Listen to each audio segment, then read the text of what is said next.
তো আকাশটা দেখলে কি সুন্দর নীল, আকাশের মধ্যে সাদা মেঘ একদম ভেসে যাচ্ছে, বেশ সুন্দর লাগছে। তো এই আকাশ দেখে মানে কাজের এনার্জিটাও বেড়ে গেল। তো বিছানা তুলতে চলে এলাম, আর বিছানার চাদর পেতে নেবো, ওয়ারটাও পাল্টে নেবো। আর যেই চাদরটা আমি মানে এখন তুললাম সেই চাদরটা খাটের নিচে রেখেছি আপাতত, কিন্তু এটাকে বার করে নিয়ে যাব, তারপরে ভিজিয়ে দেবো, কারণ আজকে আর খাটের তলায় রেখে দেবো না, আজকে কেচেই নেবো। আর গুড মর্নিং, আমার একটি নতুন ব্লগে তোমাদের সকলকে জানাই স্বাগত। তোমরা কেমন আছো? আশা করি খুব খুব ভালো আছো, ভালো থাকো, সুস্থ থাকো। আর আমি ভালো আছি। তো এখন বিছানার চাদরটা পেতে নিচ্ছি। আর কাঁচা চাদর, জানো তো, কাঁচা চাদর যেদিনকে পাতা হয় না, আমার না সেদিনকে শুতে খুব ভালো লাগে। কেন বলো তো? ওই যে নির্মাটা মানে সার্ফ এক্সেল দিয়ে কাছি না, বেশ সুন্দর একটা গন্ধ থাকে আর কি, ভালো লাগে। তারপরে আর গন্ধটা আর পরের দিন কিন্তু আর পাওয়া যায় না। তো যাই হোক, বিছানার চাদরটা পেতে নিলাম। আর আজকে ভাত একটু তাড়াতাড়ি বসিয়ে দিয়েছি, এখনও কিন্তু চা খাওয়া হয়নি। তো ভাতটা ভাবলাম বসিয়ে দিই, তো ততক্ষণ এই কাজগুলো করতে করতে ভাতটা মোটামুটি হয়ে আসবে, আর এদিকে চাও করতে করতে মোটামুটি ভাত হয়ে যাবে। তো ফ্যান ঝরিয়ে নেবো। তো আজকে এরকম একটা মনস্থির করলাম। কেন বলো তো? আসলে গ্যাসের অবস্থাটা খুব একটা ভালো না, কারণ আগের দিন রাতে রুটি করেছিলাম, লাল লাল হয়ে জ্বলছিল বড় গ্যাসটা, ওই জন্য ঠিক বুঝতে পারছি না, ওই জন্যই মানে ভাতটা আগে বসিয়ে দিলাম।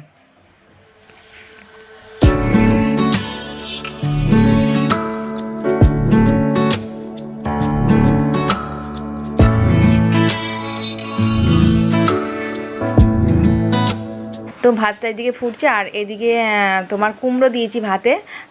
মানে অন্য কোনো কিছু আমি কিন্তু ভাতে দিই না, যেমন ধরো মোচা, তারপরে কাঁচকলা, এগুলো আলাদা করেই সেদ্ধ করি, কেননা ভাতটা কিরম কালো কালো হয়। আর যদি গ্যাস না থাকে তবুও ভাত তো খাওয়া যাবে। আর আজকে এদিকে টিফিনের মধ্যে রয়েছে তোমার আলু, মুড়ি তো প্রথমে থাকেই, মুড়ি, আলু সেদ্ধ, আমি নিয়েছি মটর, আর একটু চানাচুর আর শশা, আর একটুখানি সর্ষে তেল নেবো 1 ফোঁটা, আর একটুখানি নুন নেবো। এটাই হলো সকালের জলখাবার। তো এখন বাজে তোমার 11টা 27। তো এখন 11টা 27 বাজে। আর সকালবেলা দেখলে যে জলখাবার খাওয়া গেছে, মুড়ি খেলাম। তো তোমরা জানো আমরা মুড়িই খাই, কেননা সকালবেলাটা জলখাবারে মুড়িটাই খাই, মুড়িটাই মানে প্রতিদিনই খাই আর কি। আমার বাবা কালকে কুমড়ো এনে রেখেছিলো, তোমাদেরকে তো বলেছিলাম। তো 1 কিলো কুমড়ো এনে রেখেছিলো, তো সেই কুমড়ো ভাতে দিয়েছি। আর আজকে ভাত করে নিয়েছি আগে আগে, বলছি কেন আগে আগে ভাত করেছি, মানে চাও খাইনি তখন, তার আগেই ভাত বসিয়ে দিয়েছি। আর কালকে রাত্রিবেলা যখন আমি রান্না করছিলাম, মানে রুটি করছিলাম, তখন না গ্যাসটা লাল হয়ে জ্বলছিল। মানে যখন আমি ঝাঁঝরিতে যখন রুটি ফেলে, যখন মানে গ্যাসটা তখন বাড়াতে হয় রুটি ফোলার জন্য, তো তখন তো বাড়িয়েই করতে হয়। তখন আমি দেখছি বড় গ্যাসটা লাল হয়ে জ্বলছে, ছোটো গ্যাসটা লাল হয়ে জ্বলে, কিন্তু বড় গ্যাসটা যখন লাল হয় তখন আমার একটু সন্দেহ জাগে যে এবার গ্যাসটা পুড়িয়ে যাবে, কেননা এসেছিল 31/5-এ। সিলিন্ডারের গায়ে আমার লেখা থাকে, তোমরা যারা পুরনো তোমরা তো সবই জানো যে আমি সিলিন্ডারের গায়ে লিখে রাখি কত তারিখে এসেছিলো। তো 31/5-এ এসেছিলো। তো এখন 31/5 ছেড়ে দাও, সেদিনকে আমি গ্যাসে মনে হয়তো রান্না করিও নি, হয়তো ঠিক আমার মনে থাকে না। তবে যেদিনকে আসে হয়তো আমি সেদিনকে রান্নাটা নাও করি, কেননা জনতায় রান্না করি তখন তেলটা থাকে, সেজন্য গ্যাসে তখন রান্নাটা করি না। তো এই হিসেবে ধরতে গেলে 64 দিন, আজকে নিয়ে 64 কি 65 দিন হয়ে গেছে। তো সেই জন্যই মানে ভয়ে রান্না করছি, কেননা মামনের বাবাকে প্রথমেই যখন আমার আগে যখন গ্যাসটা এসেছিলো, তখন আমি জনতাটাকে মেজে পরিষ্কার করে রেখেছিলাম, আর পোলতেগুলো ছোটো হয়ে গেছিলো বলে ওই জন্য ফেলে দিয়েছিলাম। তো মামনের বাবাকে বলেছিলাম তুমি নিয়ে যাবে, তো সেগুলো নিয়ে যায়নি। আজ 65 দিন হয়ে গেল, আজকে সকালবেলা এটাকে নিয়ে গেল। মানে অনেক কিছু বলি মামনের বাবাকে, কিন্তু মামনের বাবা কোনো গ্রাহ্য করে না আর কি। এই নিয়ে যাব, হচ্ছে, যাচ্ছি, আজকে কালকে করতে করতে 65 দিন কাটালো। তো সেই হচ্ছে কথা, কোনো জিনিসের প্রতি একটু ধ্যান দেয় না, হচ্ছে চলছে এরকমই আর কি করে। তো সেই হচ্ছে কথা। আর তো গ্যাসটা মানে সকাল থেকে রান্না করছি আর কি ভয়ে মানে এই গ্যাস চলে যায় এরকম একটা ব্যাপার। বুঝতে পারছি না যে রান্না করতে করতে গ্যাস চলে যাবে কি না যাবে, আমি বুঝতে পারছি না। একটা করে রান্না করছি। প্রথমে আগে ভাত হলো, ভাত হওয়ার পর চা হলো, তারপর দুধ ছিল, সেই দুধটাকে গরম করলাম। আর আজকে রান্না হবে তোমার কুমড়োর ছক্কা। যেহেতু কুমড়ো ভাতে দিয়েছি অনেকটা কুমড়ো, আজকে রান্না হবে কুমড়োর ছক্কা। তো ছোলা ভিজিয়ে রেখেছি, মামনের বাবা ছোলাটা ভিজিয়ে রেখেছিল, এই যে ছোলা ভিজিয়ে রেখেছে। এবার এটা প্রেসারে সিটি দেবো। আর আনাজ এখনও কুটিনি, আনাজগুলো কুটবো। আর দোকানে একটু গেছিলাম বাজারে দুটো জিনিস আনতে, পটল আর আলু। যেহেতু কুমড়োর ছক্কা করব, পটল আলু কুমড়ো ছোলা দিয়ে মাখা মাখা একটা তরকারি করব, আর দুবেলার করব, কেননা অনেকটা কুমড়ো আছে আর কুমড়ো আর রাখা যাবে না। তো ওই জন্য দুবেলার করে নেবো তরকারিটা। এই বেলাটা মিষ্টিটা কম দেবো, ও বেলা আবার একটুখানি মিষ্টি দিয়ে দেবো। তো যাই হোক, এই হচ্ছে ব্যাপার। আর সকালবেলা বিছানা তুলেছিলাম, নীল চাদরটা খাটের তলায় রেখেছি আপাতত, কিন্তু আমি রেখেছিলাম আর এখন মানে ভিজিয়ে দিয়েছি। তো ভিজুক কিছুক্ষণ, নোংরাটা তাহলে উঠবে, তারপর রান্না বান্না হয়ে গেলে তারপর চাদরটা কেচে নেবো। যেই চাদরটা আমি ভেজালাম অমনি আকাশটা কালো করে এসেছে, আর এতক্ষণ একদম হাওয়া করে রোদ উঠেছিল বাঘের মতো। তো যাই হোক, তো চলো রান্নাটা এখন করে নিই।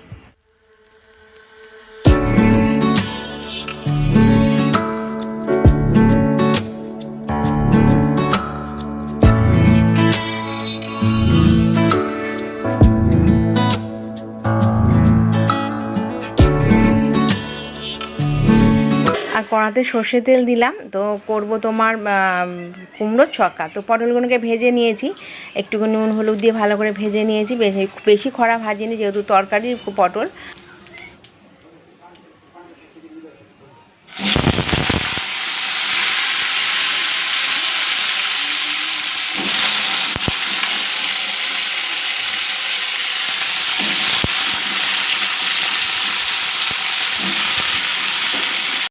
মিষ্টি কুমড়ো আর আলু ডুমো ডুমো করে কেটে রেখেছিলাম, তো ওটা কড়াতে দিয়ে দিলাম। এখন বাটি নিয়ে নিলাম, আর মশলার কৌটোটা দেখতে পাচ্ছ, ওর মধ্যে জিরে গুঁড়ো, ধনে গুঁড়ো আর হলুদ গুঁড়ো মানে বাটির মধ্যে দিয়ে দেবো, আর দেবো একটুখানি নুন, দিয়ে জল দিয়ে গুলে নেবো। আর এমনি ডাইরেক্টভাবে দিলে কী হয় বলো তো, মানে ওই মশলাগুলো কীরকম একটা বালি বালি হয় তরকারিটা, ওই জন্য আমি দিই না। আমি 2-3বার ট্রাই করে দেখেছি যে এরকমই হচ্ছে। মানে তরকারির লাস্ট পাতের যে ঝোলটা তখন আর খাওয়া যায় না, ফেলে দিতে হয়।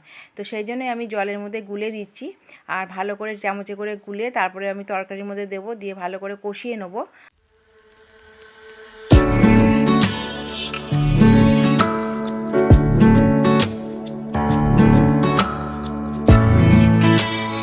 তরকারিটা ভালো করে কষানো হয়ে গেছে, আর একটুখানি জল দিয়েছিলাম। এরপরে আমি দিয়ে দেবো তোমার পটল আর সেদ্ধ করা যে ছোলাটা রেখেছি সেই ছোলাটা দিয়ে দেবো, দিয়ে আবার ভালো করে একটু নাড়াচাড়া করবো। যে জলটা দেখতে পাচ্ছ ওটা একদম শুকনো হয়ে যাবে, তারপরে একটুখানি জল দেবো, কেননা মোটামুটি সব কিছুই সেদ্ধ হয়ে গেছে।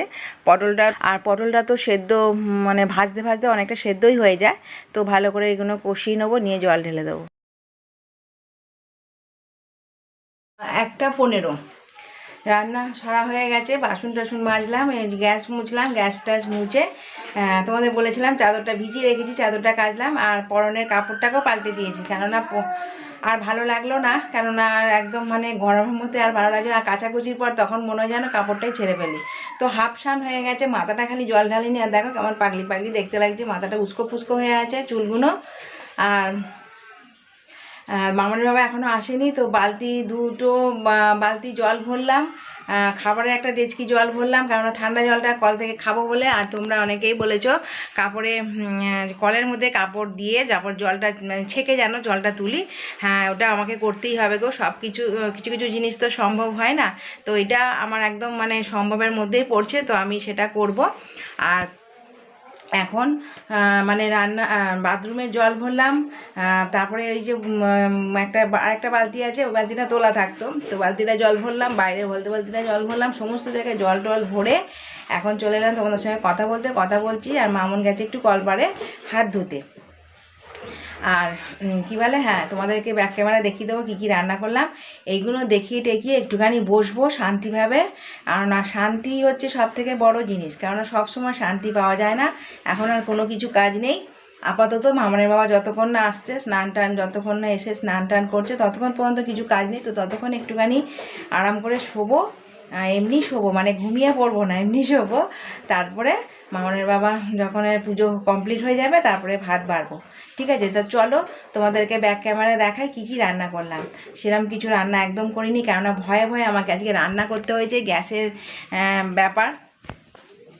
গ্যাসটা কখন ফুরিয়ে যায় তো বলতে নেই, এখনও ফুরোয়নি। তবে রাত্রিবেলা যেহেতু মানে কুমড়োর তরকারি, কুমড়োটা বেশি ছিল, যেহেতু রাতের জন্য মানে রাখবো তরকারি, সেজন্য আমাকে রুটি করতে হবে। এখন ভাবছি রুটি করতে গিয়ে যদি চলে যায়, তবে মামনের বাবা আজ সকালবেলায় গেছে জনতার পোলতেগুলো লাগাবে, তবে নিয়ে আসবে কিনা সেটাই হচ্ছে কথা, কারণ সঙ্গে সঙ্গে দেবে কিনা সেটা সব থেকে বড় জিনিস। দিয়ে দিলে তো কোনো ব্যাপার নেই, আমি জনতা তো রুটি করতে ভালোবাসি, সেটা কথা না, অভ্যেস হয়ে গেছে করে করে। আর কেরোসিন তেল কন্ট্রোল থেকে এবার তোলেনি, কেননা কেরোসিন তেলের দামও অনেক বেড়ে গেছে। 1 লিটারের দাম 115 না 20 টাকা। তো ওই লাইন দিয়ে কেরোসিন তেল আর তোলেনি। আগে অনেক দিনেরই কন্ট্রোলেরই তেল আর কি তোলা ছিল, সেটা দিয়ে দেখি 1-2 দিনের হয়তো রান্না যদি হয়ে যায়, কোনো রকম ভাত করব, সেরকম কিছু করব না। আর আজকে দাদা যে গ্যাস দিয়ে যায় সিলিন্ডারে, সেই দাদাকে ফোন করলাম, বলে একদিনেই গ্যাস দিচ্ছে। তো আমি যদি আজকে ধরো আমি বলছি কথা, যদি গ্যাসটা শেষ হয়ে যায়, তো আজকে যদি আমি মনে করি যে আজকে বুক করলাম সকালবেলায়, তাহলে গ্যাসটা আমি মোটামুটি শনি রবিবার পেয়ে যাবো, মোটমাট পেয়ে যাবো। তো যাই হোক, আগে গ্যাসটা শেষ হোক, তারপরে আমি গ্যাস আনবো, কারণ গ্যাস শেষ না হওয়া পর্যন্ত আমি গ্যাস একদমই আনবো না। সেই ভুল আমার অনেকবার এরকম হয়েছে, 1-2বার ভুল হয়েছে। গ্যাস লাল হয়ে জ্বলছে, আমি ভয়েতে গ্যাস বুক করে দিয়েছি, অথচ গ্যাস 4-5 দিন বাদে চলে এসেছে, কিন্তু তবু আমার গ্যাসটা শেষ হয়নি। সেই ভুলটা আর করবো না, কেননা ভুলের মাসুল এখন গাওয়া যায় না, ভুলের মাসুল আর গাওয়া যায় না। তো যাই হোক, তো চলো তোমাদেরকে ব্যাক ক্যামেরা দেখাই কি রান্না করলাম। আজকে দুপুরে রান্না হচ্ছে তোমার মেন মেনু হচ্ছে তোমার কুমড়োর ছক্কা, আর এদিকে ভাতের মধ্যে রয়েছে এটা দুধ, মানে অল্পখানি দুধ ছিল, ওটা ঢাকা দিয়ে রেখেছি। আর এদিকে হচ্ছে তোমার ভাতের মধ্যে রয়েছে কুমড়ো, দেখতে পাচ্ছ। তো কুমড়োটা ওগুলো নাবিয়ে নেবো, নাবিয়ে নিয়ে তেল লঙ্কা দিয়ে মাখবো। তো এই হচ্ছে আজ রান্না। গুড ইভিনিং, এখন বাজে তোমার 7:30। তো অনেকক্ষণ মানে চা খাওয়া হয়ে গেছে, চাটা খেয়ে মানে এখানটায় বসেছিলাম, মানে দরজাটা খোলা আছে, হাওয়াটা দিচ্ছিল একটু একটু, তো ভালো লাগছিল। আর দুপুরবেলা মানে একটু ঘুমিয়েছি, কেননা দুপুরবেলা না ঘুমোলে আমার মানে হয় না, দুপুরবেলা এখন ঘুমটাই হয়ে যায়, কিন্তু অ্যাকচুয়ালি কিন্তু দুপুরবেলা ঘুমানোটা উচিত না, কিন্তু কি করব, ঘুম এসে যায়, ঘুমিয়ে পড়ি। আর আজকে সকালবেলা তোমাদের বলেছিলাম যে মামনের বাবা জনতাটা নিয়ে গেছে, তো পোলতেগুলো লাগিয়েছে কিনা সেটা তো মানে তোমাদেরকে বলা হয়নি, কারণ যেহেতু আমি জানি না, কেননা নিয়ে গেছে সকালবেলা, যতক্ষণ না আসছে ততক্ষণ তো জানতে পারবো না। তো দোকানদারকে বললো যে তাহলে রেখে যাবে, বললো না রেখে যেতে হবে না, তোমার এক্ষুনি হয়ে যাবে, বলে 10-15 মিনিটের মধ্যে জিনিসটা দিয়ে দিল। তোমাদেরকে দেখাচ্ছি, দাঁড়া, এই দেখো নতুন পোলতে, এই যে নতুন পোলতে নিয়ে এলো। এবার আমি এটাকে কেরোসিন তেল দিয়ে চুবিয়ে রাখবো, কেননা না চোপালে পোলতেগুলো মানে পুরো ভিজবে না আর কি, বড় যেহেতু নতুন পোলতে দেওয়া হলো।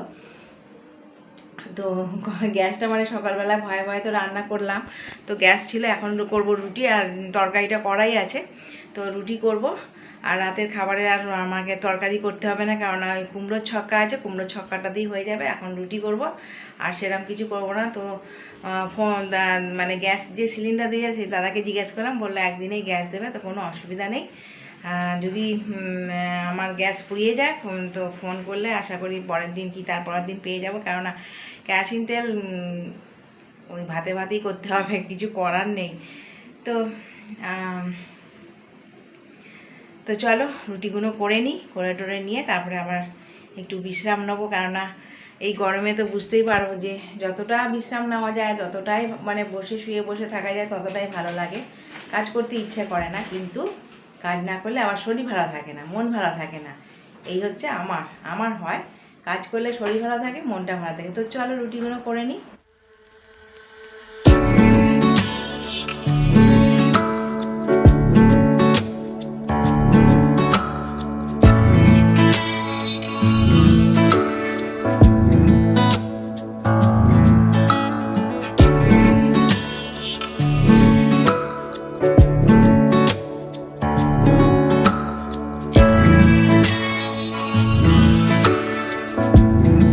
আর আমি এখন আম কুটতে বসবো। তো মামনের বাবার আবদার যে খোসাগুলো ছাড়িয়ে ছোট ছোট যেমন আলুগুলো যেমন কাটা হয় আর কি, সেরকমভাবে আর কি ও চামচে করে খাবে। তো এরকম নাকি ও খেতে খুব ভালোবাসে মানে। আর আমগুলো দেখো রেখে দিয়েছিল বলে এক একটা আম কিরম কালো কালো দাগ হয়ে গেছে।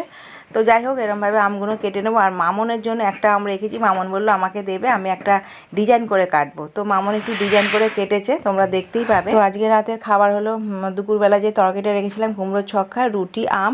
তো আজ এই ভিডিওটা এখানেই শেষ করছি। আজ এই ভিডিওটা তোমাদের কেমন লাগলো, ভালো লাগলে লাইক শেয়ার কমেন্ট করতে ভুলো না। যারা নতুন দেখছো তো তোমরা চ্যানেলটাকে সাবস্ক্রাইব করে দিও। আজকের মতো ভিডিওটা এখানেই শেষ করছি। তোমরা সবাই ভালো থেকো, সুস্থ থেকো।